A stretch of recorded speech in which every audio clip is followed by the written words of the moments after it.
नको नको म्हणा गुंतो माया जाळ काळाला जवळी ग्रासावया काळाची उडी पडेल बाजेवा सोडविना देवा माय बाप सोडविना राजा देशीचा चौधरी आणि कसोय रे भले भले सोडविना बंधू पाठीची बहीण सेजची कामे दूर राहे दूर राहे तुका म्हण तुझे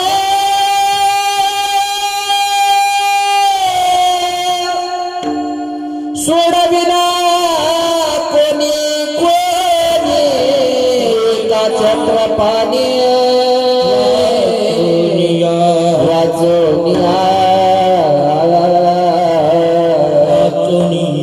काळाची उडी पडेल जेव्हा सोडविना देवा माय बाप वचन का कमला पती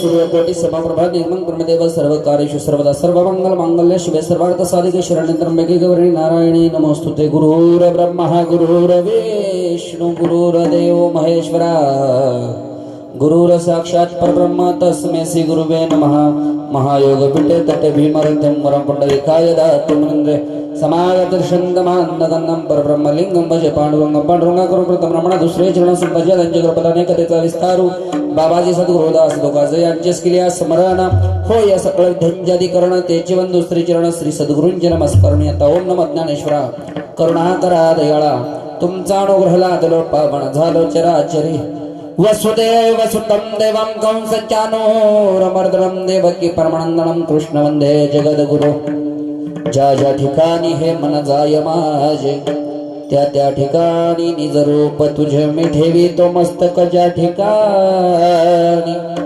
तेथे सद्गुरु बाळू मामा तुमचे पाय दोनी ज्ञानोबा माऊली कीर्तनाला या ज्ञानोबा माऊली कीर्तनाला या आम्हावरी कृपा सुद्धा हो माऊली कृपा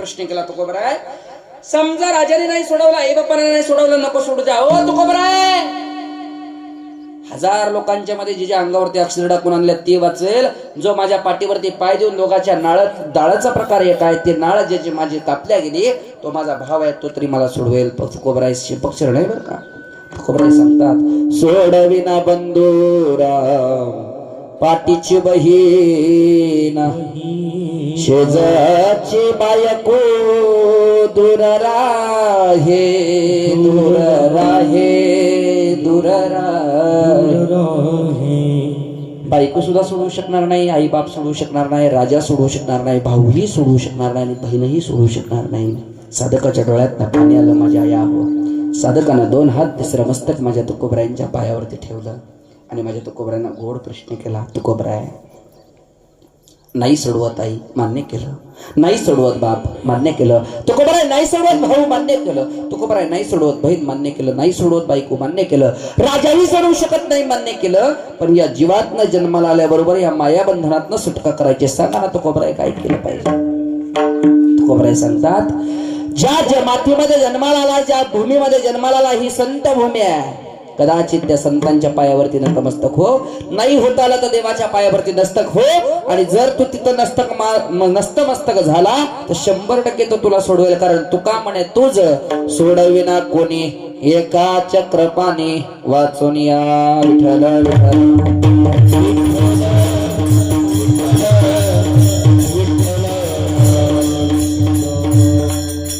आज या ठिकाणी जगदाळे परिवारावरती गेल्या वर्षी हे दुःखाचा पाऊस पडला. खूप मोठं संकट आलं आणि या संकटातून आमच्या घरात आमचा बाप फिरवला, पडद्याच्या आड गेला.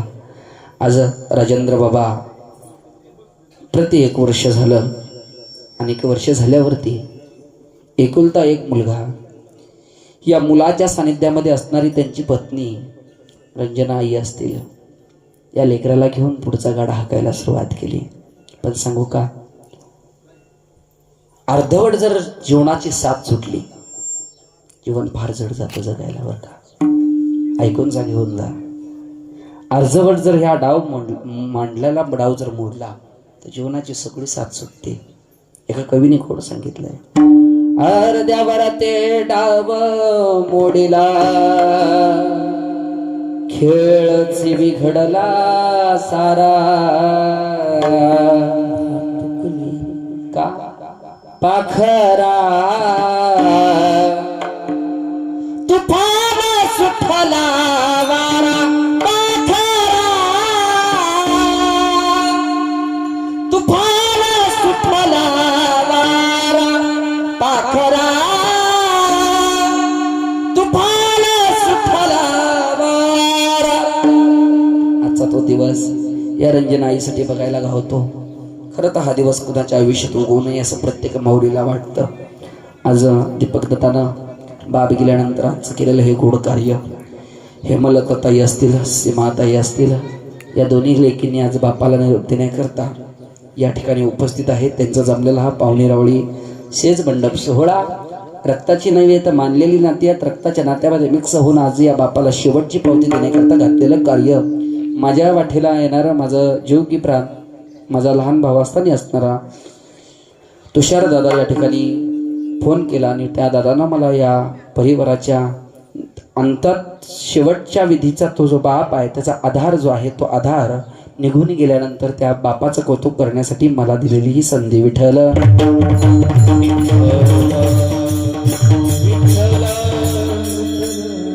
सांगून जाईल मी जाता जाता, आयुष्यामध्ये जीवनाला परत वंशमोर नाही बाबा. आयुष्यामध्ये जीवनाला परत वंशमोर नाही. आणि जीवन जगायचं कसं हे जर एकदा वेळ निघून गेली तर परत कळत नाही. विठ्ठल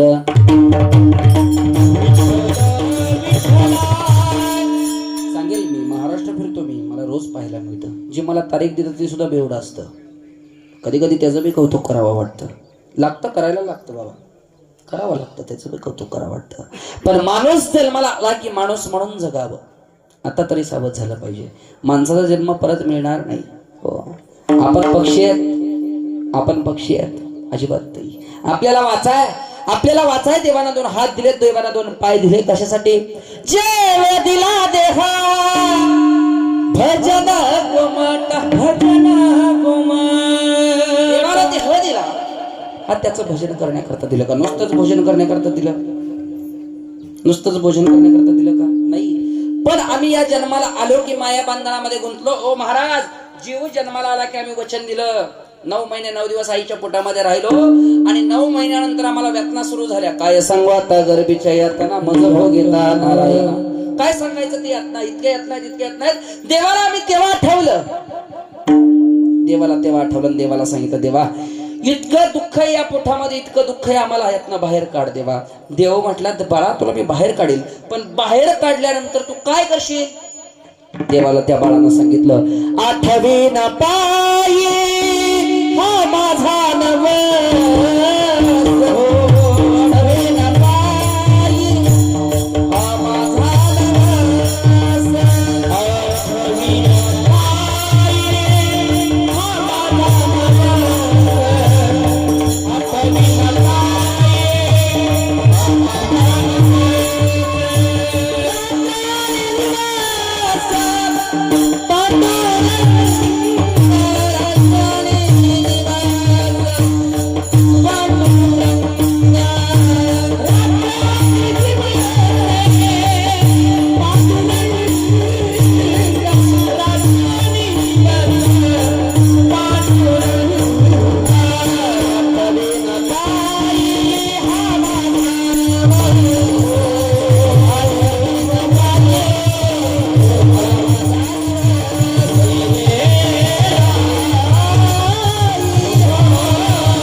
बाबाला माझ्या रक्ताची शपथ आहे, खरं खरं हात वर करून सांगा, जन्माला आल्यापासून देवाचा शब्द कोणी कोणी पाळला?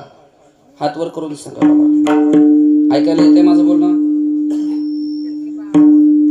हात वर करून सांगा मला, कुणी कुणी देवाचा शब्द, देवाला दिलेले शब्द पाळला?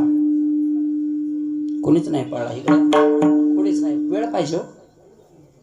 जन्माला घातलं तेव्हा त्याला वेळ होता, देवाला वेळ होता, आपल्याला माणसाचाच. पण लक्षात ठेवा, चांगलेच हात दिले, चांगलेच डोळे दिले, चांगलंच तोंड दिलं, चांगलेच पाय दिले, वाकडे तिकडे नाहीत केले.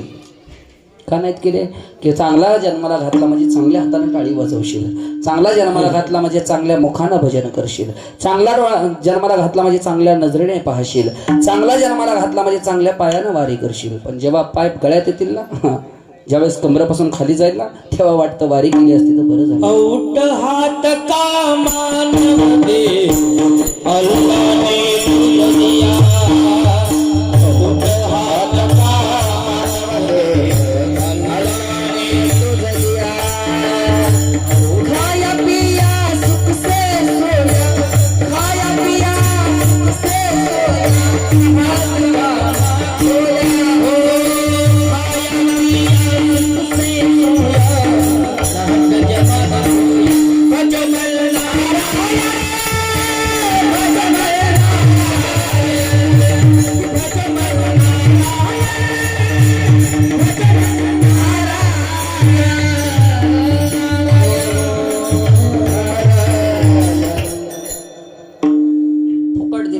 जीवे दिला देह भजना गोमटा, तोया झाला फाटा बाधिकेचा. देवाना एवढा देह दिला, देह देत असताना देवाना भजन करण्याकरता दिला. पण महाराज भजन करायला आमच्याकडे वेळ नाही, बरोबर ना? भजन करायला आपल्याकडे वेळ नाही, अजिबात वेळ नाही. आणि जरी आम्ही देवाचं भजन केलं तरी आम्हाला देवानं काय दिलं अशी म्हणणारे ही माणसं या जगात आहेत. काय दिलं मला देवानं? मी तर स्पष्ट बोलेल बघा माझ्या यानं. काय दिलं म्हणलं की 2 डोळे काढून दे म्हणायचे, तुझ्या हातात 2 करोड रुपये ठेवतो. देईल का ती डोळे काढून? अजिबात देणार नाही. हो, अजिबात देणार नाही. त्याला माहिती ना, 2 करोड रुपयापेक्षा जास्त जर या डोळ्याची किंमत असेल तर पूर्ण शरीराची काही किंमत असेल. कधी गेलं गणित याचं? अजिबात नाही केलं, अजिबात गणित नाही केलं. का नाही केलं? तर आम्ही पैशावरती समाज विकत घेऊ शकतो, पैशावरती देव विकत घेऊ शकतो. मिळतो का देव पैशाने विकत? गणपतीचा सीजन निघू द्या आणि गणपतीच्या सीजन मध्ये गणपती आणायला जाऊ का? मोठी मोठी मंडळं बघायला मिळतात बघा. 5-5 हजार जर गणपतीची किंमत असेल तर तो 4,500 किंमत कमी करतो, 4,500 दे, 3,000 दे. अहो तेव्हा विघ्न हरताय. त्याची जर किंमत करून घरी आणायचा म्हणलं, तुमची किंमत कोण ठेवायचं? कदाचित याचा विचार करा, कदाचित थोडासा याचा विचार करा. कारण आजचा समाज जो आहे हा फक्त पैशावरती प्रेम करतो. आवडतो का देव? आवडतो का पैसा आवडतो? तुमच्यापैकी ए माझ्या दादा, देव आवडतो का पैसा आवडतो? पैसा. सब पैसे के भाई, जिंदगी में अपना साथी कोई नाही. प्रत्येकाला पैसा आवडतो, ठीक आहे ना? देव आवडणारे हात वर करा बरं. मला नुसता देवच आवडतो, आम्ही बी नाही ना पैसा आवडतो म्हणून तर इथं आलो ना. विठ्ठल विठ्ठल. प्रत्येकाला पैसा आवडतो, प्रत्येकाला पैसा आवडतो. पण पैसा कमवत असताना जर शेवटी भितडाला टेकलं आणि भितडाला टेकवून बसवलं तर आयुष्यभर कमावलेला पैसा सगळा संघच टाकतात, आहे का नाही? सगळा सोबत देतात, आहे का नाही? देतात का नाही? माझी बायको रात्रीच मला म्हणली, आत्ताच सांगा किती बांधून ठेवायचे. म्हणली असेल वय? अजिबात नाही म्हणणार. कानात बाळी दिसते ना, ती सुद्धा ठेवणार नाही. विठ्ठल, अजिबात ठेवणार नाही, अजिबात ठेवणार नाही. आणि या जगामध्ये पैसा जास्त महत्वाचा आहे. काय झालं, एका मित्रानं लग्न केलं आणि 2 जण, रामभाव आणि सकाराम, 2 जण लय जवळचे मित्र. एवढी जवळचे मित्र, एवढी जवळचे मित्र, गणूसारखी माझ्यासारखी. तर एकामेकाला जेवण एकामेकाचं ताटत असायचं. बरं गणू दादा, जेवल्याशिवाय एकामेकाला जेवल्याशिवाय झोपत नव्हती. एकामेकाला फोन असायचा, जेवलास का तू जेवलास का गणू, जेवलास का शिवाजी, असा फोन असायचा. ती सोडत नव्हती एकामेकाला. एवढं प्रेम, एवढं प्रेम. त्यातलं सकारामचं झालं लग्न. आता ह्यो गंगाराम जो होता तो गंगाराम, त्या सकारामचं लग्न झाल्यावरती गंगारामने 8 दिवस झालं रोज एका पाराव गावातल्या बसायची. पण हे सकाराम यायनाच गावात बसायला. काय नेमकं झालंय म्हणून गंगाराम बघायला गेला तर ह्या सकारामची बायको त्याला रोज म्हणायची, काही हो द्या, माझं तुमच्यावरती इतकं प्रेम आहे, इतका जीव आहे, तुम्ही जर आत्ता मेला तर तुमच्या शरणात उडी मारेल. मी एवढं तुमच्यावरती प्रेम करते, तुमच्यासाठी जीव द्यायची तयारी. कोण म्हणतंय? काय? त्या सकारामची बायको म्हणती गंगाराम दुसऱ्या दिवशी गेला. गंगाराम म्हणला अरे काय सकाराम, अजिबात तू याय ना तिकडे लगा पारावर रोज बसणारी माणसं आपण अजिबात पारावर बसाना, काय नेमकं झालंय? ए गंगाराम दारात ना आत येऊ नको, तुझ्यापेक्षा जास्त माझ्यावरती प्रेम बायको करते. हा अरे 4 दिवस झालं लग्नाला. हो हो आता जर मी मेलो तो माझ्या शरणात उडी टाकणार आहे माझी बायको. कोण? गंगारामला जरा वाईटच वाटलं, पण आपला हात जाऊन बसला. नव्या बायकोला ह्या सकारामनं चहा ठेवायला लावला आणि ह्या दोघांची चर्चा चालू झाली. गंगारामनं सकारामला विचारलं काय रे सकाराम, खरंच तुझी बायको जीव देणार आहे? म्हणला हो, मी जर मेलो तो माझ्या शरणात उडी मारणार आहे. एक काम कर की म्हणला, बघू तर प्रयत्न तर कर, बघू तुझ्या शरणात उडी मारती का, किती तुझ्या जीव आहे का. एक काम कर, आज संध्याकाळी टचून जेव, पाठ बायको पाणी ठेवायला उठल. बायको उठल्यानंतर तू बी जागा हो, आणि तू जागा झाल्यावर बायको आंघोळ करून आल्यावर तुला उठवल, पण तू उठायचंच नाही. हे तुझे 2 हात ती श्याम असे करायचे, काही जरी केलं तरी हात असा करायचा नाही, पाय जाम असे करायचे, काही जरी केलं तरी पाय जवळ घ्यायचं नाही, एकदम ताटून झोपायचं. तिला समजलं पाहिजे तू मेलायस. चालतंय म्हणला, बघू दाखवतो तुला बी. म्हणला माझी बायको किती प्रेम करते. आता ह्यांचं ही प्लॅनिंग ठरलं का. गंगाराम गेला निघून, ही पहाटे 4 वाजता आंघोळीला बाई उठली. उठल्यानंतर आंघोळ करून आली, नवऱ्याला आंघोळीला उठवाय गेली. आहो आहो करून आवाज देते, पण नवरा उठानाच जवळ गेल्यावर नाकाला हात लावला, ऑक्सिजन बंद दिसला. त्याने नाकपुड्या बंद केल्या, ऑक्सिजन बंद दिसला. आव उठा ते उठानाच हिने गाव गोळा केला. नवरा मेला गाव गोळा केला, अख्खा गाव गोळा झाला. पाहुणे रावळे जवळची आजूबाजूची सगळे गोळा झाली. मग आता हे घरात मेलतं, ह्याला बाहेर काढलं पाहिजे. आता पूर्वी डबल दरवाजे असायचे, असे ते चौकटी बारकी असायच्या. आता बाहेर काढायला पाहिजे म्हटल्यावरती आता मित्र बी आलता हे प्रदर्शन बघायला. बाहेर काढायचं म्हणल्यावर पाणी आंघोळीला बाहेर ठेवलं, ह्याला बाहेर काढायचा, पण ते दरवाज्यात गुतायचं, बाहेरच नाही निघाना. ते काय करायचं, सरळ काढायला गेलं तर ती पाय लांब असायची, दरवाज्यात मधनच बसायचं. आडवं काढायला गेलं तरी मध्येच गुंतून राहायचं. काढायचं कसा, कोण म्हणायचं त्याचा हात तोडा, कोण म्हणायचं त्याचा पाय तोडा, कोण म्हणायचं मुंडकं साईडला काढा, कोण म्हणायचं अर्धा तुकडं करा. मित्र उशीर होता. मित्र म्हणला अरे एवढं सगळं करण्यापेक्षा हे चौकट पाडा. बायको बाहेर रडत होती. कुठं? बाहेर. पळत आतमध्ये आली, जोरात म्हणली अरे मला रडक्या मुंडक्याला तेवढं तरी राहू द्या. तवा गडी उठून बसला, खाड दिशेने कानाखाली लावली. हे वय तू माझ्यासोबत येणार आहे. मला सांगायचं हे असं आहे, जगात जन्माला आला की मरेपर्यंत फक्त कष्ट आहे, आणि कष्ट फक्त या समाजाकरता नाही तर कर्तव्य म्हणून करतो. वाक्य नीट ऐका, जगात कुणीच कुणाचं नाही. नाही रे नाही कुणाचे कोणी,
लावून घ्या थोडीशी तुम्ही. विठ्ठल कुणीच कुणाचं नाही, तरी माणूस इतका पैशाच्या मस्तीवरती जगतो की त्याला पैशाशिवाय दुसरं काही दिसत नाही. कोणाला आवडत नाही पैसा असं कोणालाच नाही, आहे की नाही? वाटतं का कोणाला की मला पैसा नको? प्रत्येकाला वाटतं. मला नाव नको? प्रत्येकाला वाटतं की माझं नाव मोठं पाहिजे, माझ्याकडं पैसा पाहिजे. पण या जीवनामध्ये जीवन जगत असताना कोणासोबत असं वाक्य कुणाच्या मुखातनं ऐकायला नाही आलं की मला देव पाहिजे. म्हणलं कोण आजपर्यंत मला फक्त देवच पाहिजे. आपण संत नाहीत बाबा, आपण साधू नाहीत बाबा, देव आपल्याला पाहिजे म्हणायला, आहे की नाही? आम्हाला फक्त पैसा पाहिजे. जर खिशात पैसा असेल तर 100% आम्ही त्या संताला विकत घेऊ शकतो. कारण सांगू तुम्हाला, कारण एखाद्याच्या खिशात बाबा पैसा असू द्या, त्याचं नाव दगडूशेठ असू द्या, जोपर्यंत खिशात पैसा त्यावर त्याला शेठ म्हणतील. पण ज्या दिवशी पैसा खिशातला संपेल ना, त्या दिवशी बसलेला समाज त्याला दगड्या नावाला हाक मारेल. हा समाज आहे.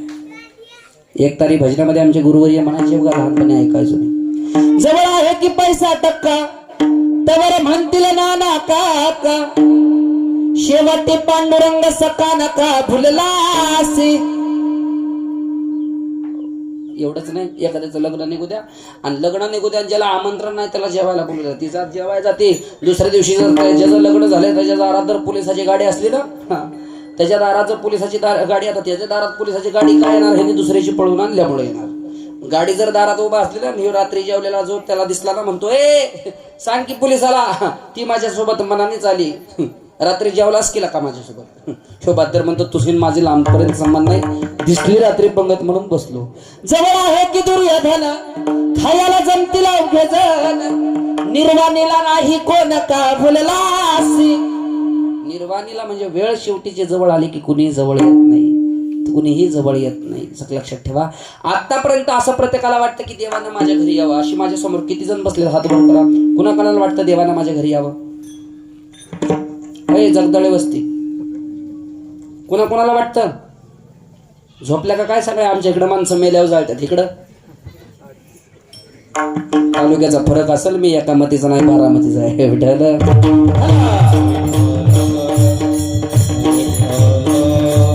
प्रत्येकाला वाटतं का रे देवानं माझ्या घरी यावं, देवा घरी जावं असं कोणाला वाटतं? करा बरं हातवर. कोणाला नाही वाटत आहे? कोणाला नाही वाटत? प्रत्येकाला वाटतं की देवानं आमच्या घरी यावं. काय झालं? लक्ष्मी देवापाशी गेली, देवाला प्रश्न केला, देवा या जगात तुमच्यापेक्षा जास्त किंमत मला आहे. कोण म्हणतंय? कोण म्हणतंय? खिशातली लक्ष्मी, देवा तुमच्यापेक्षा जास्त किंमत मला आहे. देव म्हणे कसं काय ग? लक्ष्मीने काय केलं बाबा, खालनं एक प्रेत चाललं होतं, त्या प्रेताला चौघांनी खांदा दिला होता. एक जणांनी शिकाळी धरली होती, 5-50 मागं रडायला होती. या लक्ष्मीने काय केलं, त्या प्रेतावरती वरनच 500 रुपये नोटांचा पाऊस पडला. केवढ्याचा? आता 500 रुपये नोटांचा पाऊस पडल्यावरती लोकांना काय केलं असेल? प्रेत घेऊन चाललेल्या लोकांना काय केलं असेल? जे शिकाळी धरून चाललं होतं का त्याने ते मडकं दिलं फिकून पैसे गोळा करायला लागले. जे 4 जण खांदा दिला होता त्यांनी ते प्रेत दिलं फिकून पैसे गोळा करायला लागले. रडाय 5-50 मागं आलेली त्यांनी रडणं बंद केलं, पैसे गोळा करायला लागले. सगळी पैसे गोळा करायला लागली. लक्ष्मी देवापाशी गेली, विनेनं हात फिरवला, म्हणली बघितलं का देवा, या जगात तुमच्यापेक्षा जास्त किंमत मला आहे. वा लक्ष्मी वा, वा लक्ष्मी, एवढी माणसं पैसे गोळा करतात आणि एवढी तुला किंमत देतात हे मला माहित नव्हतं. काय धन्य झालं बघ हे तुझं चरित्र पाहून. लक्ष्मी शिकाळी धरलेलं त्यांनी मडकं फेकून दिलं आणि पैसे गोळा करायला लागलं. थोडा आवाज रिटर्न द्या आणि बेस करा, थोडं नॉर्मल. शिकाळी धरलेलाही पैसे गोळा करताय, नवे खांदा दिलेलाही प्रेत फेकून दिला आणि पैसे गोळा करते. मागं रडाय आलेले त्यांनी हातानं शिंबूड वराकला आणि पैसे गोळा करायला लागली.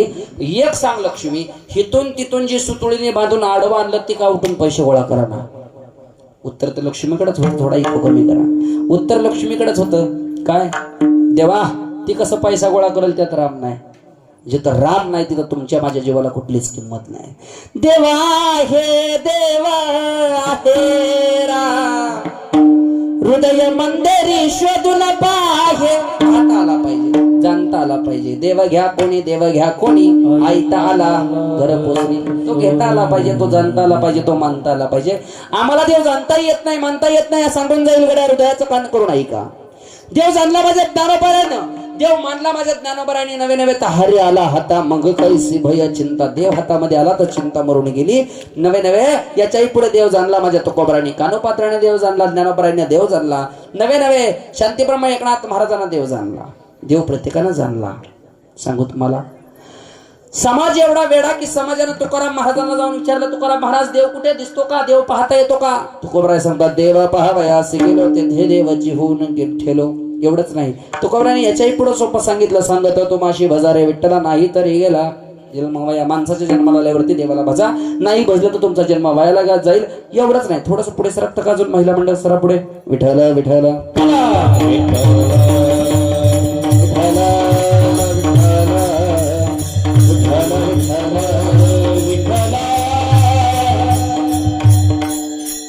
आता बोलायचं नाही पण आला योग म्हणून बोलतात. माझीच माणसं म्हणल्या मी कशाला आमचं बोलू, मी बोलतो. ऐका, जगद्गुरु तुकाराम महाराजांचं कीर्तन चालू असायचं पुण्यामध्ये.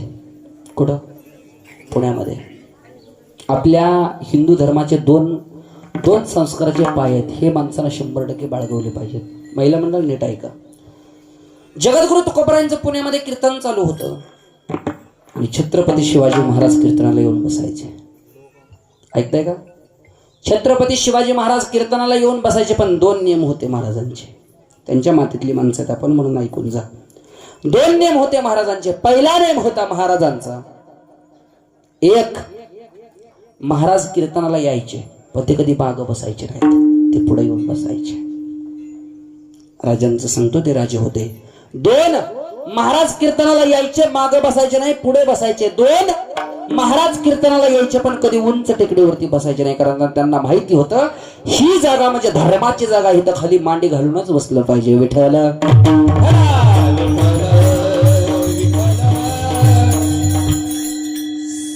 सामान्य माणूस संतांपाशी जाऊन संतांना विचारू लागला, आम्हाला या समाजामध्ये देव समजला पाहिजे, सांगा काय करू. तुकोबराय म्हणले, मला माझा इतरू नका, नाथ बाबांकडे जावा. नाथ महाराजांपाशी जाऊन उभा राहिला हा समाज. नाथांपाशी उभा राहिला, नाथ महाराजांना विचारू लागला, सांगा नाथ बाबा, जीवनामध्ये मुक्ती मिळवायची काय करायचं. नाथ महाराजांनी सांगितलं, मागं त्यांनी सांगितलं तुला ऐकायला नाही आलं का. ज्ञानोबरायांनी सांगितलं नाही काय ऐकायला नाही आलं. नाथ महाराज तुकाराम महाराजांना सांगितलं नाही ऐकायला नाही आलं. मग नाथ महाराज म्हणले, मी किती बोंबलो तुझ्या पुढं, तुला काय ऐकायणार आहे. मग नाथ महाराजांना सांगायला सुरुवात केली, अरे हे जरी नाही काले तर दुसरा येईल, हे जरी नाही काले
वरल्या आळीचा वामन बुवा कधी फोन करून येईल काय, मेसेज टाकून येईल काय, मी आता येतो म्हणून. लांबचं कशाला. गेल्या वर्षी मला न्यायला आला येईल, म्हणला शेळके महाराज चला मी तुम्हाला न्यायला आलो. म्हणलं एवढं लवकर, वय बी नाही माझं, अरे 26च चालू आहे. नाही म्हणलं बसा गाडीत, बसा रेड्याव. म्हणलं एवढं लवकर, बरं म्हणलं ठीक आहे येतो मी तुझ्या बरं. पण निदान पहिल्यांदाच बारामतीला आलाय, मला न्यायला आला. निदान घरात बसल्यावरती वारकऱ्याच्या घरात नियम आहे बाबा, चहा कॉफी काहीतरी घेऊन जा, चहा करतो तुला मस्तपैकी, लगेच जाऊ म्हणलं. आता ती आम्हाला माहित नव्हतं मी एकामतीचा नाही म्हणून. आम्हाला घरात बसावला, आतमध्ये कॉपी करायला गेलो किचनमध्ये. मी लय हुशार, मी काय केलं मावशी हो, कॉपी करताना कॉपीत गुंगीचं औषध टाकलं आणि आम्हाला ती बशी नेऊन दिली. आता आम्हाला बशी नेऊन दिल्यावर त्या कॉपी पेलं 1.5-2 तास जे झोपलं ते उठलंच नाही मागायला. 1.5-2 तास जवळ यम झोपलं तर मी गप नाही बसलो. त्याचा लॅपटॉप घेतला आणि बघितलं तर वरच्याच लाईनीत माझं नाव होतं. मी वरच्या लाईनीचं नाव काढलं आणि खालच्या लाईनीत घातलं आणि परत लॅपटॉप झाकून ठेवलं. 1-1.5 तासानं चांगलं झोप झाल्या उठलं. म्हणलं वा शेळके महाराज, खरं तुम्हाला न्यायला आलतो पण आता तुमचं मरण टळलं. म्हणलं मला तीच पाहिजे होतं. पण मी गप बसावना. मी पुढचं विचारलं. म्हणलं या मग खरं मला न्यायला आलता मग आता काय भानगड, आता नेणार कोणाला काय ना. म्हणलं खाली कोण आहे बघतो आणि त्याला घेऊन जातो. मरण माझे मरण गेले मजा केले अमर. मेलेला जीव आहे हो अमर आहे, फक्त हा आत्म्यावरती आहे. मग आत्मा कुणी चर लागलं भांडण, आत्मा कुणीला गेला सोडून, मग पडलं वशाड राहणार रे माझं झुरतय मन रे. पूर्णपणे वशाड पडतं, लक्षात ठेवा. हे पूर्णपणे वशाड पडतं. या शरीराची किंमत बाबा 3.5 तास फक्त लोक दारात ठेवतात. एकदा यातनं निघून गेला ना 3.5 तास दारात ठेवतात. पोरगी लांब असू द्या, पोरगा लांब असू द्या, भाचा लांब असू द्या, नाक लांब असू द्या, तरीही समाज बसलेला म्हणतोय जास्त वेळ ठेवू नका, वास येईल त्याचा. एवढंच नाही, ज्या समाजासाठी राबला, हाताचा अंगाचा, हाताचा, पायाचा, शरीराचं नाही तर जीवनाचं पाणी केलं, त्या बायका पुरांसोबत जर शेवट खांद्यावरती मसनवाट्यामध्ये पोहोचला ना, लोक अग्नी देतात. एक काळ असा होता की लोक आपल्या बरोबर जेवायला तर पडत होती, पण ज्या वेळेस यातनं आत्मा निघून जातो ना त्यावेळेस शरीर घेऊन मसनवाट्यामध्ये दिलं जातं, आग्ने दिल्या जाते. आणि जी लोक आपल्या अंगाला हात लावण्यासाठी तर पडत होती ना, ती लोक आपल्याला जाळून आल्यावरती आंघोळ करतात. इतकं घाण शरीर आहे आपलं, इतकं घाण शरीर आहे आपलं. या शरीराची दुर्गंधी सुटली नाही पाहिजे. हा शरीर जर जात असताना तर चंदनासारखं झिजवायचंय. चंदन स्वतःला झिजतं, हातावरती उघडायला गेला तर ते स्वतःला झिजवून टाकतं, पण समाजाला नाही तर प्रत्येकाच्या वारकऱ्याच्या कपडावरती सुगंध देतं. तसं घरामध्ये बाप असतो, बाप स्वतःसाठी झटत नाही, बाप स्वतःसाठी जगत नाही, पण बाप आपल्या परिवारासाठी झिजतो आणि परिवाराला सुगंध देतो. विठ्ठल कदाचित संतांकडे पाहायचं झालं तर राजस्थान गावामध्ये मीराबाई राहिला होत्या. संत मीराबाई राजस्थानला राहिला होत्या. राहणाऱ्या मीराबाई, संत मीराबाई, ह्या मीराबाई 5 वर्षाच्या होत्या. किती वर्षाच्या होत्या? 5 वर्षाच्या मीराबाई. 5 वर्षाच्या मीराबाई, त्या मीराबाईला भगवत कथेचा आवाज कानावरती ऐकायला आला. कशाचा? भगवत कथेचा आवाज कानावरती ऐकायला आला. कानावरती आलेला आवाज भगवत कथेचा. 5 वर्षाची लेक राणीला जाऊन म्हणते, आईला, आई कुठंतरी कथा चालू आहे बघ. ए माय, मी जाऊ का ती कथा ऐकायला? आई तर राजाची पोरगी खुशाल म्हणते, कथा ऐकायला जाऊ का? होय बाळा, जा कथा ऐकायला. असं म्हटल्याबरोबर त्या मीराबाईनं कथा ऐकायला जायचं ठरवलं. गड्या कथा ऐकायला जायचं ठरवलं. पोरगी कथेत जाऊन बसलेली, कथा चालू झाली. त्या कथेमध्ये 5-6 वेळा भगवान श्रीकृष्णाचं नाव काढलं त्या महाराजांना. कथा सांगताना किती वेळा? 5 ते 6 वेळा नाव काढलं. 5 वर्षाची लेक म्हणली, अरे मग कृष्ण आहे, कृष्ण आहे. महाराज तर कृष्ण म्हणतोय, पण कृष्ण नेमका कोण आहे? कथा झाली आणि त्या 5 वर्षाच्या लेकीनं जाऊन महाराजाला विचारलं, होय हो महाराज, महाराज हा कृष्ण कुठे राहतो? किती वर्षाची पोरगी आहे? पटपट बोलत चला. किती वर्षाची पोरगी आहे? उगं माझ्या मैत्रीला आल्यासारखं बसू नका, बोलत चला. किती वर्षाची पोरगी आहे? 5 वर्षाची पोरगी आहे. 5 वर्षाची पोरगी आपल्या महाराजांना विचारते, महाराज हा कृष्ण कुठे राहतो? महाराज तो मला बघायला मिळेल का?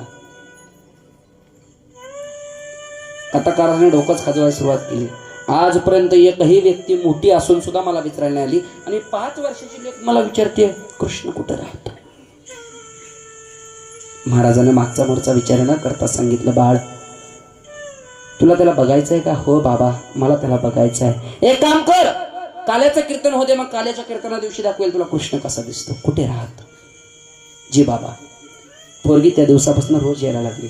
महाराजाला वाटलं कीर्तनाला पोरगी येते, कीर्तनाला पोरगी येते याचा अर्थ पोरगी विसरून गेली असेल. मागचा विश्वास पोरगी विसरून गेली असेल. नीट ऐकाय माझ्या आयांनो. काल्याचं कीर्तन झालं. कथाकारानं आपलं गठोडं बांधलं आणि गावाकडे निघाला. इतक्यामध्ये ती 5 वर्षाची लेक पळत पळत आडवी आली आणि विचारलं, काय हो बाबा, ओ महाराज म्हणले होते की मला काल्याचं कीर्तन झालं की तुला कृष्ण दाखवेल, दाखवा की कृष्ण. राजाची पोरगी होती मीराबाई. त्या कथाकारानं वरचं गाठोडं खाली घेतलं आणि गाठोडं खाली घेऊन ते गाठोडं सोडलं. माझ्या दादा हो सांगू, गाठोडं सोडलं आणि माझ्या भगवान परमात्म्याची मूर्त बाहेर, या पुढे या, माझ्या भगवान परमात्म्याची मूर्त बाहेर काढली. ऐकून जा. भगवानाची मूर्त बाहेर काढली आणि बाहेर काढलेली मूर्त पाहून त्या मीराबाईला इतका आनंद झाला की मीराबाईनं ती मूर्ती पाहता क्षणी मीराबाई म्हणू लागल्या, ए देवा, ओ बाबा, ओ महाराज, ही मूर्त जी मी पाहते ना, ही मूर्त मला द्याल का तुम्ही? ही मूर्त माझ्यापाशी राहील का? सांगू माझ्या आयांनो, त्या कथाकारानं भगवान कृष्णाची मूर्त त्या मीराबाईच्या हातामध्ये दिली. 5 वर्षाची मीराबाई पळत आपल्या घरी आली आणि घरी आल्याबरोबर त्या मीराबाईनं आपल्या आईला सांगितलंय, आई बघ मी काय आणलंय. पाठीमागं लपवलेली मूर्त बाहेर काढली. नीट ऐका, बारीक ऐका. पाठीमागं लपवलेली मूर्त समोर काढली आणि त्या आईला मीराबाईनं ती मूर्त दाखवली. माझ्या दादानो पक्की करा. विठ्ठल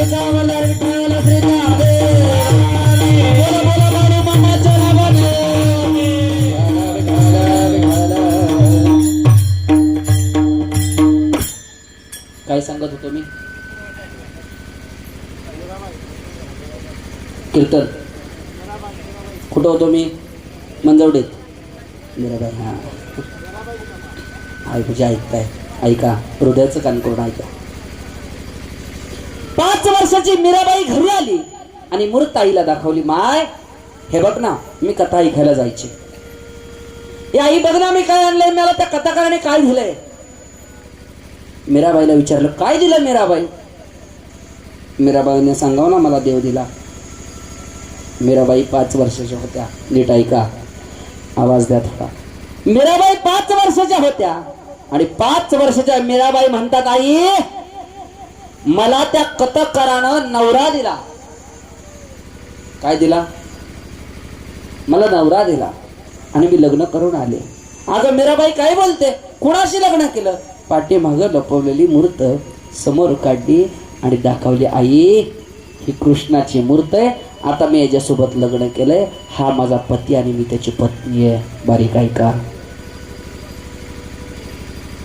मन जडलं पाहिजे देवापाशी, मन लागलं पाहिजे त्याच्या पायापाशी. हे आई, याच्यासोबत मी लग्न करून आले. होय बाई. 5 वर्षाचं कौतुक वाटलं माईला. पोरगी गप नाही बसली. बाप राजा होता. राजापाशी पळत गेली मीराबाई आणि मीराबाईनं सांगितलं, बाबा, ओ बाबा, पाहिलं का मी काय केलं? काय केलं मीराबाई? काय केलं तुम्ही? बाबा मी लग्न करून आले. कुणाशी? हो का बाबा, या मूर्तीशी. दगडाच्या मूर्तीसोबत लग्न केलं मीराबाई? होय बाबा, दगडाच्या मूर्तीसोबत लग्न केलं. आनंद वाटला बाबाला. राजवाड्यामध्ये छोटीशी जागा बघितली. त्या जागेवरती माझ्या देवाला पूजावं. लहानाच्या मोठ्या होऊ लागल्या भक्ती करत करत. एवढ्या मोठ्या झाल्या, उपवर झाल्या, वयात आल्या, लग्नाच्या वयात आल्या आणि 20 वर्षाच्या मीराबाई झाल्या. आता मात्र लग्न करायचं मीराबाईचं. बापाने नवरदेव शोधायला सुरुवात केली. बापाने वर शोधायला सुरुवात केली. एके दिवशी मीराबाईला जवळ घेतलं. 20 वर्षाच्या. लहानपणी त्या कृष्णाच्या मूर्तीकडे बघून काय म्हणायच्या मीराबाई? तो कोण आहे? कोण आहे? माझा पती आहे, मी त्याची पत्नी आहे. ते लहान होत्या पण आता 20 वर्षाच्या झाल्या मीराबाई. बापानं बोलवलं आणि सांगितलं, ओ मीराबाई, ऐकलत का? तुमचं लग्न करायचं जणू मीराबाई. तुम्ही वयात आलात, 20 वर्षाचे झालात तुम्ही. आता तुम्ही आमच्यापाशी नाही, नवऱ्याच्या घरी नांदायचे. बाबा, हो बाबा, माझं लग्न तर कधीच झाले. किती वर्षाची? किती वर्षाची? 20 वर्षाची. बाबा माझं लग्न तर कधीच झालं. माझ्याशी लग्न कोण करणार होता? कोणाशी झालं लग्न तुझं? हे काय, त्या कृष्णाची लग्न केलं मी. तो माझा नवरा आहे, मी त्याची पत्नी आहे. आता मला लग्न नाही करायचं. वेडी झाली का मीराबाई? मीराबाई गावामध्ये सांगू लागली, आहे मी लग्न केलं. अख्खं गाव म्हणायचे मीरा बावरी झाली, मीरा वेडी झाली. बाप म्हणायचा मीराबाई खोडून हसवून टाकलं आपलं. ओ मीराबाई, जर लग्न नाही केलं तर लोक शेण घालतील तोंडात. जर तुम्हाला लग्नच नाही करायचं, 20 वर्षाच्या पोरीला बापानं शब्द देवा माझ्या घरात नाही राहायचं, निघून चालायचं, बाहेर पडायचं. सांगू माझ्या आयांना, मीराबाई बाहेर पडल्या. मीराबाई हातामध्ये चिपळ्या घेतल्या, गळ्यामध्ये विनाड खवला, पायामध्ये घुंगरू बांधले आणि माझ्या कृष्णाचं भजन करत करत बावरी होत बाहेर पडली मीराबाई. काय करायचं भजन, काय भोर बोलायचं भजन. ऐसी लागी लगा मीरा हो गई मगा, मैं तो गली गली हरि गुन गाने लगी, मैं लो में पली बन के जोगन चली. पायामध्ये घुंगरू बांधले, गळ्यामध्ये विनाड खवला, हातामध्ये चिपळ्या घेतल्या मीराबाईनं आणि मीराबाई भगवंताच्या नावानं नाचू लागल्या. अरे नाचूंगे नाचूंगे नाचूंगे नाचूंगे नाचूंगे, हरि गुण गावत नाचूंगे. नाचायला लागल्या. कुणास ठाऊक कुठल्या म्हातारीला माया आली, म्हातारी जवळ यायची आणि मीराबाईला रोज खाऊ घालायची. मीराबाई भजन करताय पण मीराबाई पोटाला पण काहीतरी बघा ना. मीराबाई भजन करताय पण पोट भरलं पाहिजे मीराबाई तुमचं. म्हातारी रोजच्या रोज त्या मीराबाईला डबा घेऊन यायची. नीट ऐका, एके दिवशी म्हातारीला काम निघालं, म्हातारी यायची बंद झाली आणि ती म्हातारी न येता म्हातारीनं आपल्या लेकाला पाठवलं. पोराला 20-25 वर्षाचं पोरग होतं. पोराला सांगितलं, अरे साधू एक संत आहेत मीराबाई, त्यांना जाऊन एवढा भोजनाचा डबा देऊन ये रे लेकरा. लेकरानं डबा हातात घेतला आणि कृष्ण मंदिराकडे चालत निघाला. बारीक ऐकलं नसेल कधी. कृष्ण मंदिराकडे चालत लांबूनच ऐकलं, श्री कृष्ण गोविंद हरे मुरारी, हे नाथ नारायण वासुदेव. भजन लांबनच ऐकलं. जसं लांबणं ऐकलं बाबा हातातला डबा खाली फेकून दिला आणि मीराबाईच्या पायाच्या नकापासून डोक्याच्या केसापर्यंत मीराबाईकडे पाहत राहिला. एवढी सुंदर होती मीराबाई, एवढी रूपवान होती मीराबाई. आपल्या बायकांसारखी नव्हती गड्या हो काळी डांबरी. ती साधू संत मीराबाई होत्या, साध्वी होत्या. तिथं जर पान खाल्लं तर ते नरड्यातनं पान दिसायचं, एवढ्या सुंदर होत्या दिसायला. मीराबाईचं भजन त्याने ऐकलं, मीराबाईकडे त्याने पाहिलं आणि पाहिल्यानंतर त्या मीराबाईवरती त्याचं मन बसलं. परत घरी आला, आईला सांगितलं, आई डबा द्यायला गेलो, नाही डबा दिला. माय, पण तिथं जी पोरगी होती ती भजन करत होती, ती गात होती, हरीचं नामस्मरण घेत होती, दिसायला सुंदर होती, तिचे गारुळे डोळे होते, पाहिला रूपवान होती, कुरळ्या केसांची होती. ए माय, माझी एक इच्छा आहे गाई, मला त्या पुरुषी लग्न करायचंय. आईनं तोंडालाच हात लावला. वेळ लागला का भादरा तुला? साधू थोर जाना, साधू थोर जाना, साधू थोर जाना कलियुगी. वेळ लागला का तुला? साधू येते, साधूशी लग्न करायचं. हो आई, मला तिच्याशी लग्न करायचंय. आणि जर तिचं सण माझं लग्न जर नाही झालं तर रेल्वे खाली जाऊन झोपेल, राऊंड अप पेल, हिरीत उडी मारेल. चालू आहे आता ही जास्त फाउंडेशन, ठीक आहे नाही? हो, विष पेल. मी तर म्हणतो पाटकीनी प्यावा, आई बापाचा काम जातो असं. ए आई, लग्न करेल तर मीराबाईशीच करेल. पण धरला, जिद्द धरली, हट्ट धरला. आईनं जीप चावत मीराबाईच्या दारात जाऊन, त्या कृष्ण मंदिरात जाऊन मीराबाईला विचारला, मीराबाई, ओ मीराबाई, माझा पोरगा तुमच्याशी लग्न करायचं म्हणतोय. त्याला लय समजवलं पण पोरगा ऐकनाच हो. मीराबाई गप नाही बसल्या. मीराबाईच्या तोंडातनं शब्द बाहेर पडला, ओ आजी, आजी जाऊन लेकाला सांगा ही मीराबाई तुझ्यासोबत लग्न करायला तयार आहे. ऐकताय ना? असं म्हटल्याबरोबर पळत म्हातारी पोरापाशी आली. म्हणली, अरे चल मंदिरात, मीराबाई तुझ्यासोबत लग्न करायला तयार आहे. पोराला आनंद झाला. पोरग पळत मीराबाईपाशी गेलं. मीराबाई, तुम्ही माझ्याशी लग्न करायला तयार आहे? होय, मी तुझ्याशी लग्न करायला तयार आहे, पण माझा एक हट्ट आहे, माझी एक जिद्द आहे, ती पूर्ण करशील? बोला मीराबाई, काय करू तुमच्यासाठी? मीराबाई, काय करू बोला? विहिरीत उडी मारू का कॅलेंडमध्ये पडू? बोला काय करू? मीराबाईंना सांगावं, हे काही करू नको, मी सांगते तेवढं कर. काय करू मीराबाई? 6 महिन्यासाठी बाळ्यामध्ये घुंगरू बांध, 6 महिन्यासाठी हातामध्ये चिपळ्या घे, 6 महिन्यासाठी गळ्यामध्ये विनाड खव आणि भगवान कृष्णाच्या डोळ्यात डोळे घालून देवाचं भजन कर. मी 6व्या महिन्यात तुझ्यासोबत लग्न करायला तयार आहे. मीराबाई, एवढंच ना? एवढंच ना मीराबाई, असं काय डोंगर उचलायला लावला तुम्ही? पुराणा गळ्यामध्ये विना अडकवला, हातामध्ये चिपळ्या घेतल्या, पायात घुंगरू बांधलं आणि देवाच्या डोळ्यात डोळे घालून भजन करायला सुरुवात केली. तब्बल 3 महिने पोरग भजन करत होतं. किती महिने? 3 महिने भजन करणारा पोरग. मीराबाईला आजी डबा घेऊन आली ती म्हातारी आणि मीराबाईनं सांगितलं 3 महिन्यानंतर, ओ आजीबाई, मी आजच तुमच्या पोराबरोबर लग्न करायला तयार आहे. किती दिवस झालते? किती दिवस झालते? 3 महिने. बोली किती महिन्याची होती? 6 महिन्याची. म्हातारीला आनंद झाला. म्हातारी पळत गेली, घरनं 2 हार आणले, मीराबाईला घेतलं आणि पोरापाशी गेली. मीराबाई पोराच्या पाठीमागे उभा राहिली आणि आवाज दिला, ओ पाठीमागे वळून बघा, जिच्याशी तुम्ही लग्न करायची इच्छा आहे ना, ती तुमच्या सोबत आजच लग्न करायला तयार आहे. पाठीमागे वळून बघा. देवाच्या डोळ्यात डोळे घालून भजन करणारा म्हातारीचं पोरग पाठीमागे वळून पाहिलं. वळून पाहिल्याबरोबर मीराबाई समोर दिसल्या. पायाच्या नकापासून डोक्याच्या केसापर्यंत थोराच्या तोंडातनं शब्द आला, कोण आहात तुम्ही? काय शब्द आला? कोण आहात तुम्ही? अहो मी मीराबाई, तुमची इच्छा होती ना माझ्यासोबत लग्न करायची, मी आता तयार आहे, करा माझ्यासोबत लग्न. हात जोडले लेकरानं आणि त्या मीराबाईला सांगितलं, ताई, ए माझी आई, माझं लग्न कधीच झालंय. काय सांगितलं? माझं लग्न कधीच झालंय. कोणाशी झालं तुमचं लग्न? तो कृष्ण दिसतोय ना, तो कृष्ण दिसतोय ना, लाला दिसतोय ना, मुरलीवाला दिसतोय ना, त्याच्यासोबत माझं लग्न झालंय. त्याच्यासोबत माझं लग्न झालंय. आता मला लग्न करायची गरज नाही.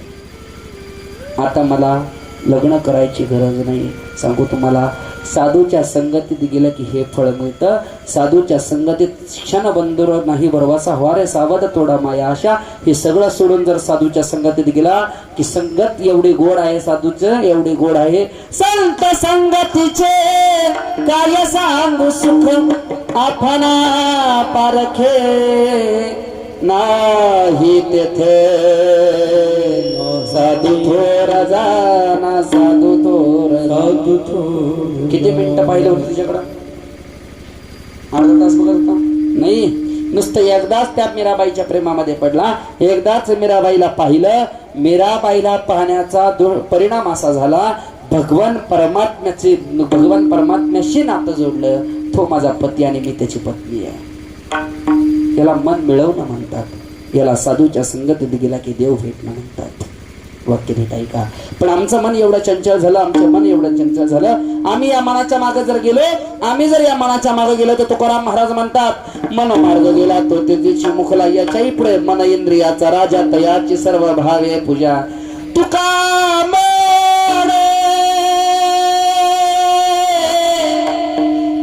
चंचल हाती येईले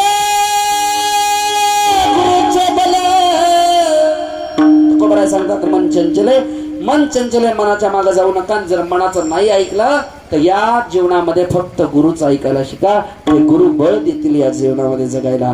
मग गुरु बळ देतील तरीही तुकाराम महाराज तुमच्या माझ्या जीवाला का सांगितलं? एकदा नाही तर दोनदा. पोराला जर सांगितलं रस्ता क्रॉस करून पलीकडे जाऊ नको, पोरग पलीकडे जातं. पूर्ण गाडी येते, धडकतं, ऍक्सिडेंट होतो, पाय मोडतो, हात मोडतो, येतो आणि त्याच्याच गळ्यात तो हात पडतो का आपल्याला बघ वाटतो. मग तुकोबराय सांगतात, तुका मने न सांगता सांगता मेले लोकांना सांगून तरी काही फरक पडा ना, पण ह्याच समाजाला सांगतो तुम्हाशी भजा विठ्ठला, जन्म वायाला जाईल, याच्या आधी सावध व्हा.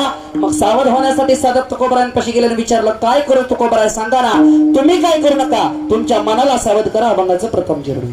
नको नको मना माया जाई, नको नको मना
खाली 7 कड्या धन पुरलं आणि परत आहे असं ती पिंड बसवली. नीट ऐका, महाशिवरात्र जवळ आली आहे, चरित्र ऐकून जा महादेवाचं काय असतं.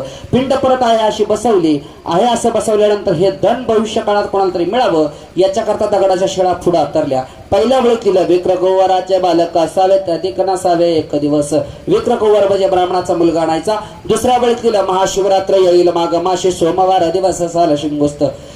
तिसऱ्या वेळेस लिहिलं जर अशा नेमाचा ब्राह्मणाचा 5 वर्षाचा पोरगा जर या महाशिवरात्री दिवशी जर या पिंडीवरती कापला तर पिंड साईडला सरकल आणि 7 कड्या धनवरती निघल. एवढा लिहून तो कुबीर काही वर्षानंतर मरून गेला. पण चाकण नगरीचा राजा विक्रम नावाचा जो राजा आहे त्या राजाकडं 12,000 सैन्य अरण्यामध्ये लढत होतं. पण अचानक मज खाल्ली तू परवठी मज त्रिशाला गली मोठी.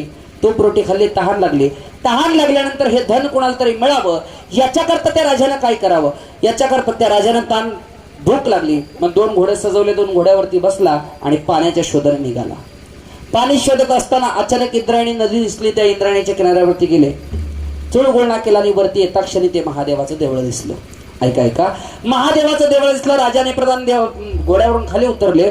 महादेवाचं दर्शन घ्यायचं म्हटल्यावरती आत शिरले, वाघाचं दर्शन घेतलं आणि पुढे गेले. बरोबर आहे ना?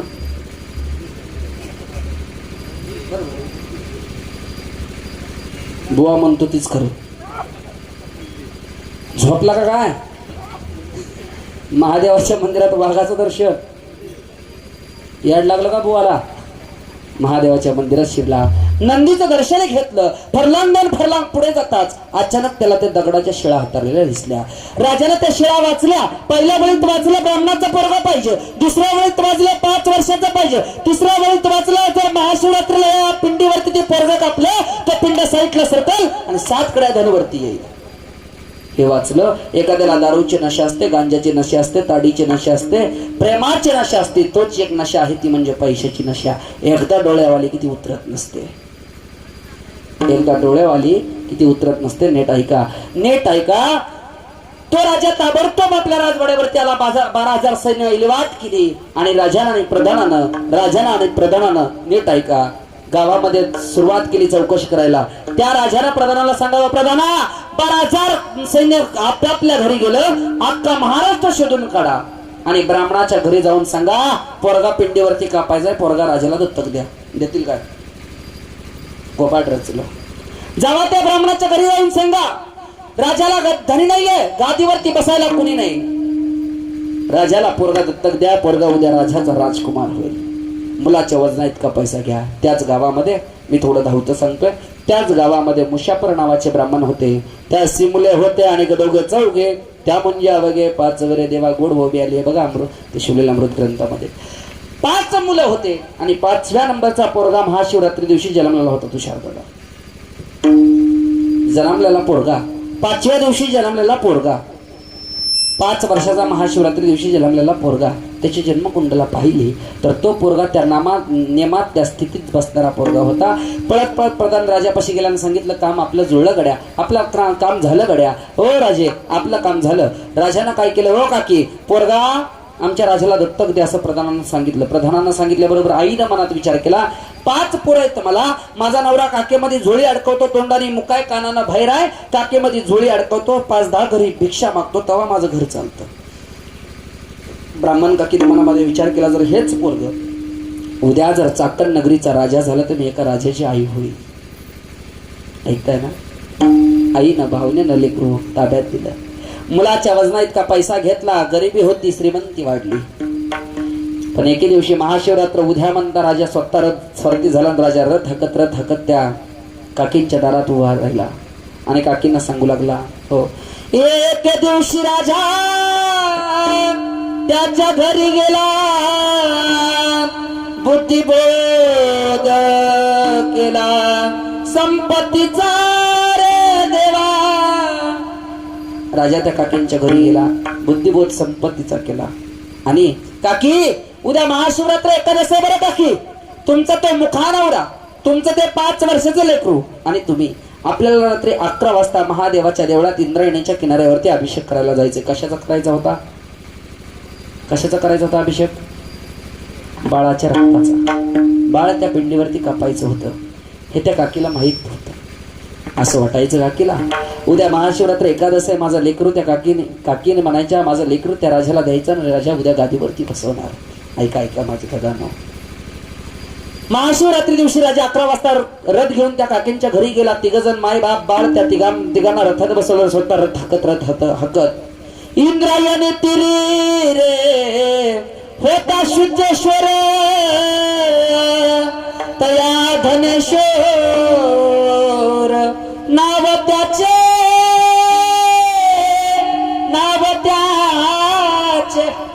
त्या इंद्रायणीच्या किनाऱ्यावरती शुद्धेश्वराचं मंदिर होतं. त्या मंदिरामध्ये आधी त्या मंदिराचं नाव बाबा शुद्धेश्वर होतं, पण कुबेरानं धन पुरल्यामुळे त्याचं नाव बदललं गेलं. काय नाव झालं? धनेश्वर.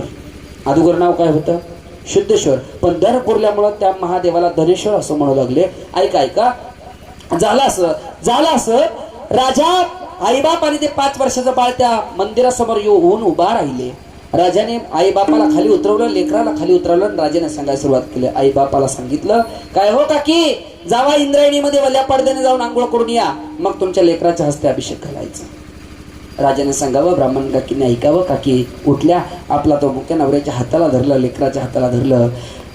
जाऊन माया बाप बारे शिगारी नहानेले.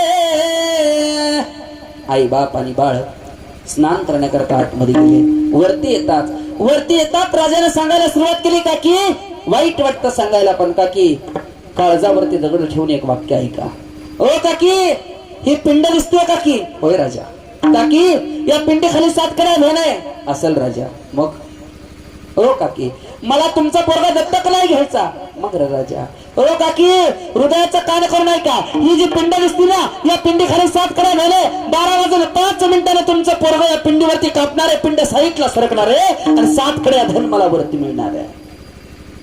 उखाळलेल्या तेलामध्ये गारपणाचा शितोडा पडावा, त्या पद्धतीने झटका बसतो. तसा आईच्या काळजाला चटका बसला माझ्या आईला. राजा, हे राजा, गोड बोलून घात केलास की रे राजा, गोड बोलून घात केलास रे राजा. ए राजा, अगोदर म्हणलं असता पोरग कापायचं तर दिलं नसतं राजा. होय काकी, दिलं नसतं म्हणून तर हे रचावं लागलं. काकी, हा राजा, तुला माई बहीण नाही कर, तुला आई नाही कर. राजा, कसला रे एवढा घट काळजाचा जन्माला आलास? ए राजा, खरा तुला पैसा दुसऱ्याच्या दारात जाऊन शेण उचलेल, काबाड कष्ट करेल, तुझा पहिला पाय फेडून टाकेल, पण मी माझ्या लेकराच्या केसाला सुद्धा धक्का लागू देणार नाही. राजाला मात्र बोलणं आडवं लागलं. राही उपसली आपुली तलवार, राही म्हणजे कमरेला तलवार होती, सर दिशेने उपसली, चक चक चक चक करणारी तलवार समोर दाखवली आणि ब्राह्मण काकीला सांगितलं, काकी हातामध्ये तलवार आहे, जर पोरग कापून नाही दिलं तर हातात तलवार आहे काकी, आधी तुमच्या दोघांना मारेल आणि नंतर पोरग कापी. 5 मिनिटं आई गप्प राहिली. 5 मिनिटं माय मनामध्ये विचार करायला लागली, वा राजा, मला 5 पोरं आहेत राजा, घरी अजून 4 जण आहेत. राजा, तो आज आम्हाला हित मारलं तर घरचे 4 सांभाळ कोण करेल?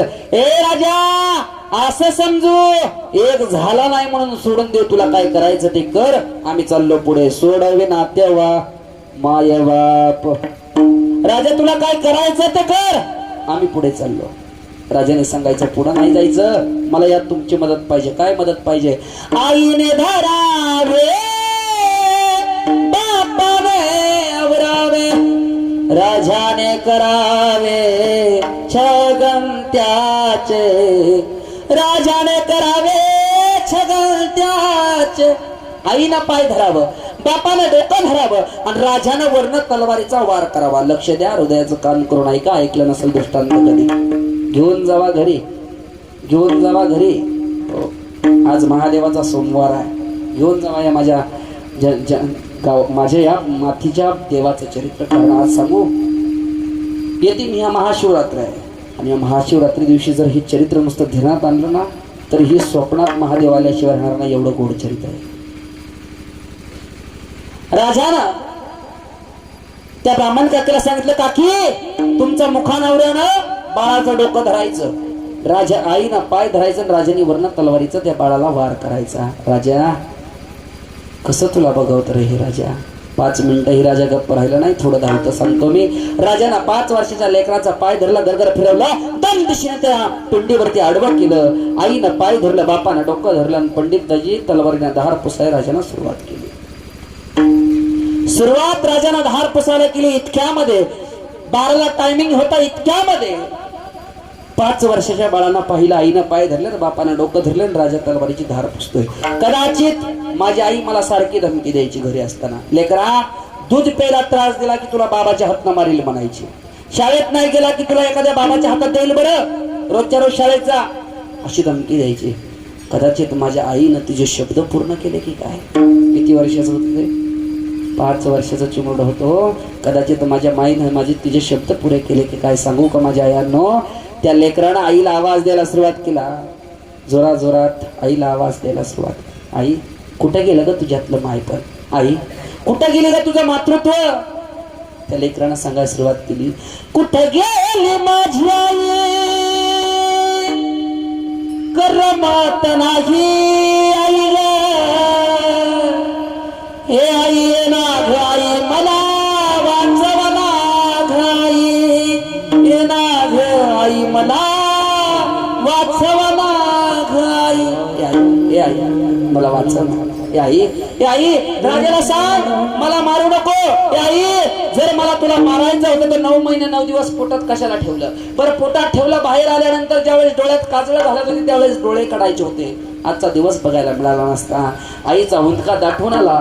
आई रडणार इतक्यामध्ये राजाने सांगितलं, काकी रडायचं नाही, डोळ्यात पाणी आणायचं नाही. हे काम अगदी आनंदात झालं पाहिजे. होईल का?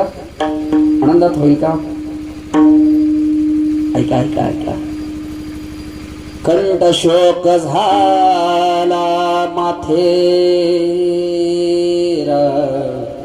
लागली मला तान, इंद्रायणीतली झारी भरून नाही, पाणी पाझ ग आई ग. बर बाबा, लेकरानं पाणी मागितलं. पाणी मागितल्याबरोबर आईचा जीव अतूट तुटून गेला. इतका तुटला. आई असं वाटायचं आईला पटकन उठून कवठाळावं लेकराला. लाज नव्हता. राजा बोले दलाले.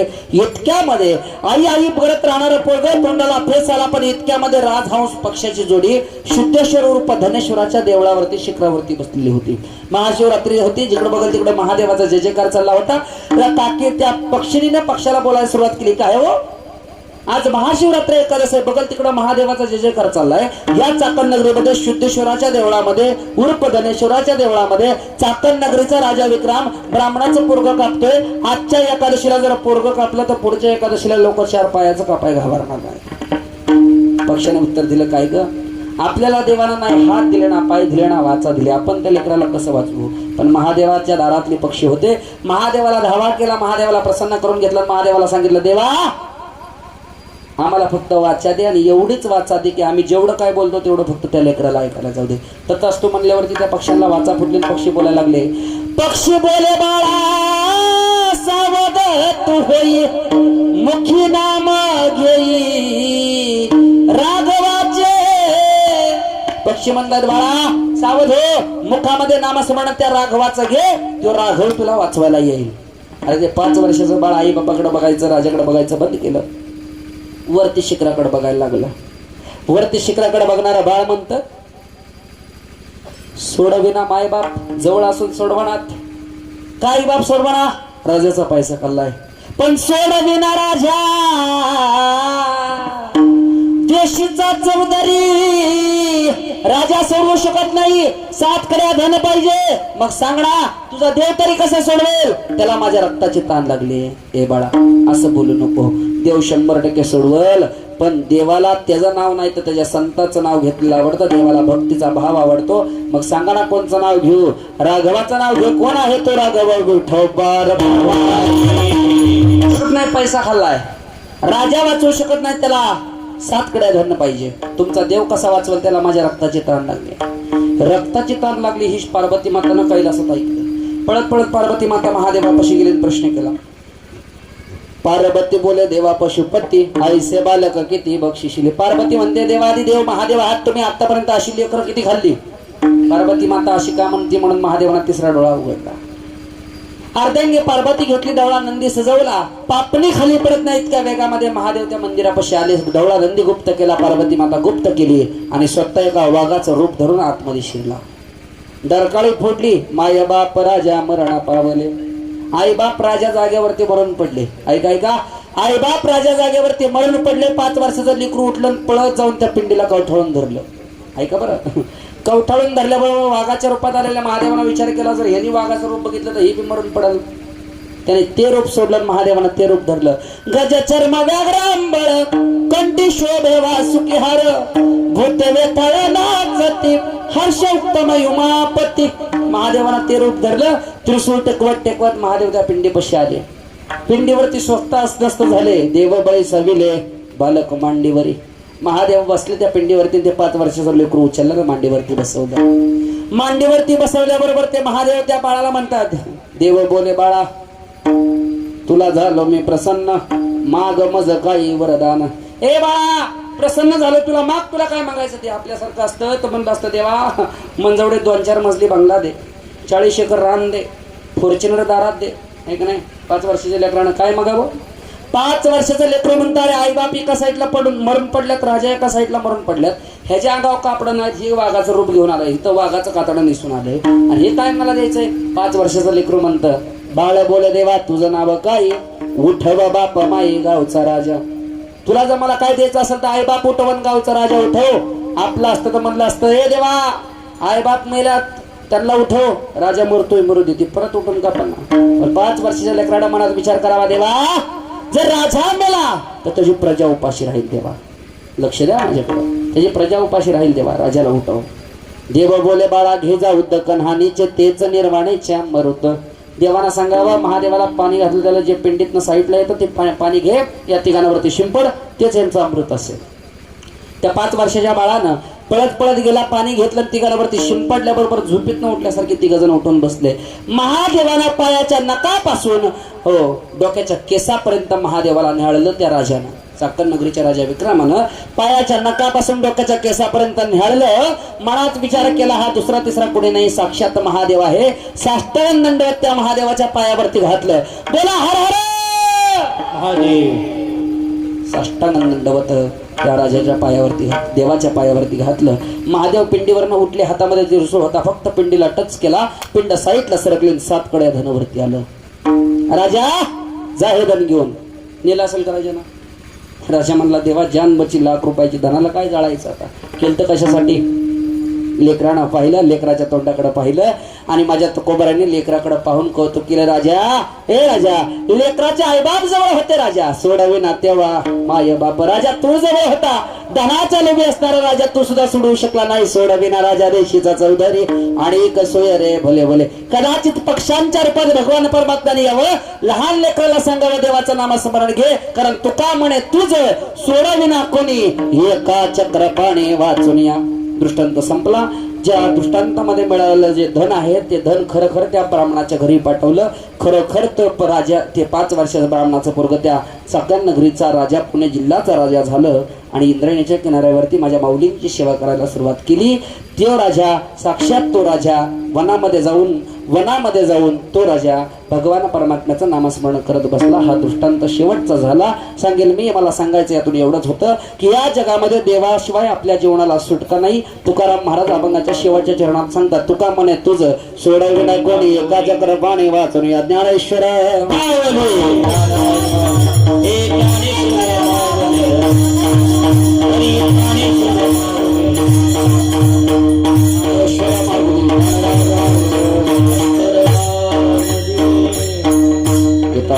उपास. आज या जगदाळी परिवारातून गेलेला जो बाप आहे, बापाची सेवा करायला मिळणं हे अजन्म माझं परम भाग्य समजतो. याचं कारण सांगेल मी. बाप निघून गेल्यानंतर बापाचं दुःख कळतं. जगी ऐसा बाप भावा, भावा बाप भावा, त्याचा वंश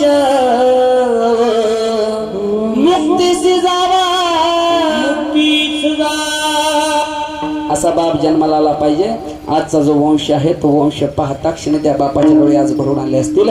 जरी मी आज वर्ष नसलो तरी या वर्षामध्ये जन्माला आल्यापासून आजपर्यंत जमावलेला समाज माझ्या समोर गोळा उभा आहे.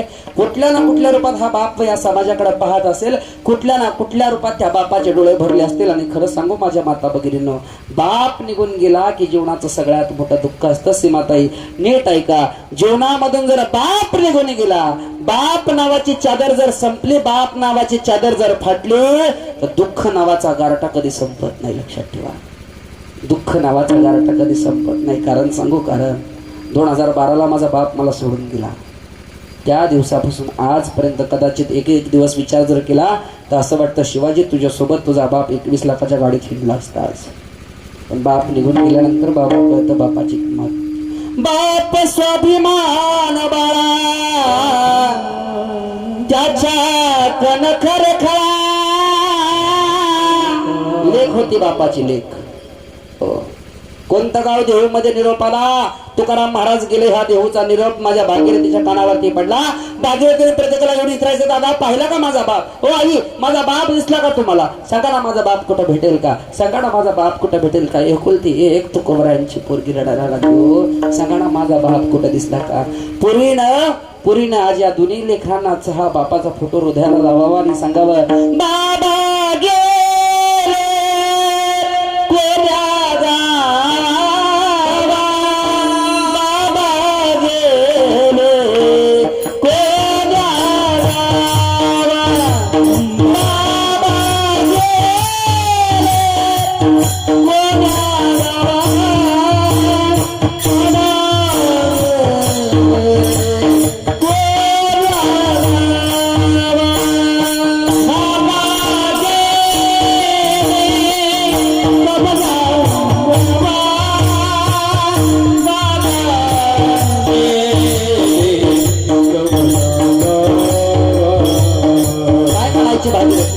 सीमाताईनं आज फोटो कशी जावा आणि बघावं, दीपकदारानं फोटो कशी यावं बघावं, हे मुलताईनं फोटो कशी यावं आणि पाहावं.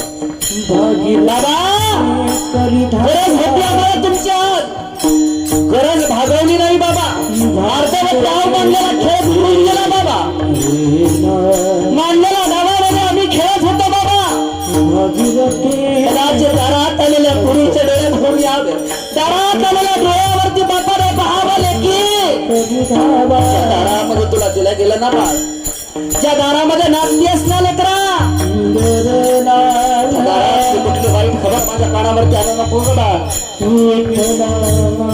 म्हणावं बाबा आयुष्याचा आधार बाबा, सोडात आयुष्याचा आधार निघून गेला की जीवन संपलं जातं बाबा. या जीवनामध्ये जगण्याकरता बाप पाहिजे असतो बाबा. जीवनाचा आधार जपण्याकरता बाप पाहिजे असतो बाबा. वनवन हिंडतोय 1 वर्ष झालं बाबा, सगळी माणसं दिसतायत आम्हाला बाबा. एवढ्या माणसांमध्ये तुम्ही कुठे बसलाय? भागीरथीने म्हणावं बाबा, भागीरथी भगरी धावा,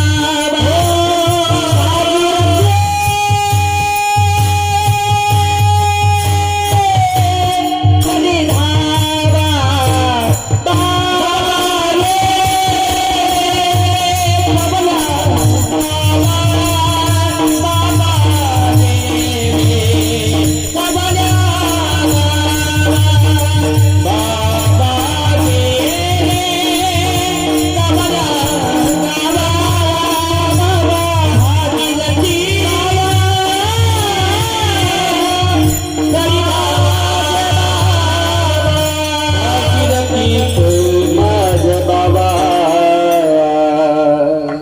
भागीरथीने सांगावं बाबा कुठे गेलात तुम्ही?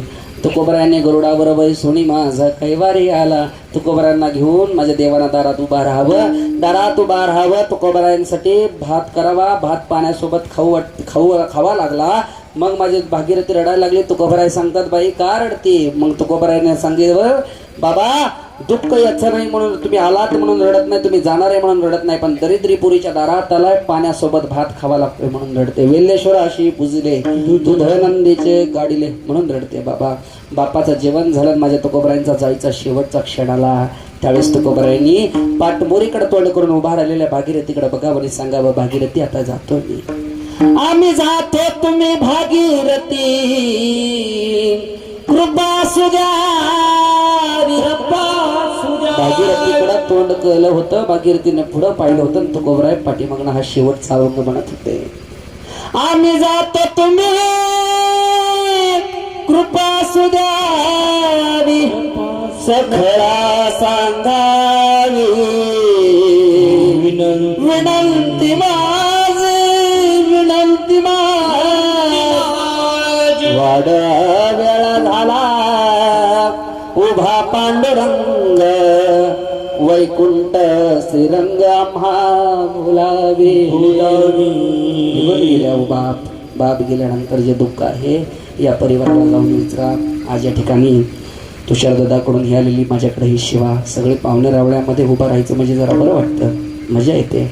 सगळ्यांचं दर्शन लाभलं, या बाबांच्या नामस्मरण करायला मला मिळालं, माझ्या मुखातून त्यांचं शेवटचं नामस्मरण घडलं. याच्या इप्रित अजून दुसरं कोणतं भाग्य नसावं मला वाटतं. पण मी निश्चित सांगेल, दीपक दादा 2 बहिणी आहेत, तुम्हाला खूप श्रीमंत भाव आहे तुम्ही, देवानं मला बहीण नाही दिली, पण आयुष्यात एक वाक्य तुमच्यासोबत शेवटपर्यंत जपा. परत आपण या रस्त्यावरती भेटतो.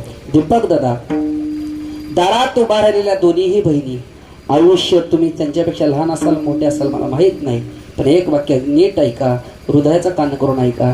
शेवटचं वाक्य एवढं तुमच्यापाशी जपून ठेवा. आज तुमच्या बाप्पांच्या पुण्यस्मरणानिमित्त बोललेलं वाक्य असेल मी, दारात आलेल्या दोन्हीही बहिणी आयुष्यात अशा जपा, अशा जपा, अशा जपा की डोळ्यात त्यांच्या उभ्या आयुष्यात तुमच्या दारात आल्यावरती पाणी नाही आलं पाहिजे असं जपा. कारण बाप कसे, पोरगी बापासाठी काय असते माहिती का, रत्नासारखी जतन केली. ज्यावेळेस या बापाने या 2 लेकींचं लग्न करून दिलं, त्यावेळेस त्या बापानं म्हणावं, चिमणी माझी उडवाली. आई रडायची हो या दोघींची. तेव्हा माझी आई रडते पदराला धरून, माझी हारणी चालली आज कप सोडून. शेवट बाप रडला नाही त्यांच्या समोर, पण बाप ज्यावेळेस या दोघी नंदाई गेल्यावरती मांडवाचा खांब धरला, हा बाप ढसा ढसा रडू लागला. तेव्हा तिचा बाप रडतो मंडप धरून. काय असतात पुरी बापासाठी, मला 2 पुरी आहेत म्हणून सांगेल मी, काय असतात पुरी बापासाठी, माझं हृदयामधलं काळीज मला चाललं सोडून. ती वेळ ज्या दिवशी तुमच्यावरती आली त्यावेळेस कदाचित तुम्ही लहान असाल, त्यांच्यापेक्षा मोठे असाल, तेव्हाही तुमचेही डोळे भरून आले असतील. तेव्हा तिचा भाव रडतो घरात पडून, माझी हरणे चालली नाही, माझी भावली चालली नाही हो, माझी सोन्याची भावली मामा चालली टाकुणी. आजचा तो दिवस उगवलेला आहे. निश्चित सांगून जाईल मी, दीपक दादा या दोन्हीही बहिणींच्या डोळ्यात उभ्या आयुष्यात कधी पाणी न नका. घड तुमच्या जीवनामध्ये सत्कर्म, तुमच्या हातनं चांगलं कार्य घडो ही या बापाच्या चरणी प्रार्थना करतो. जमलेले सगळे श्रोते सज्जन मायबापांच्या चरणावरती नतमस्तक होतो.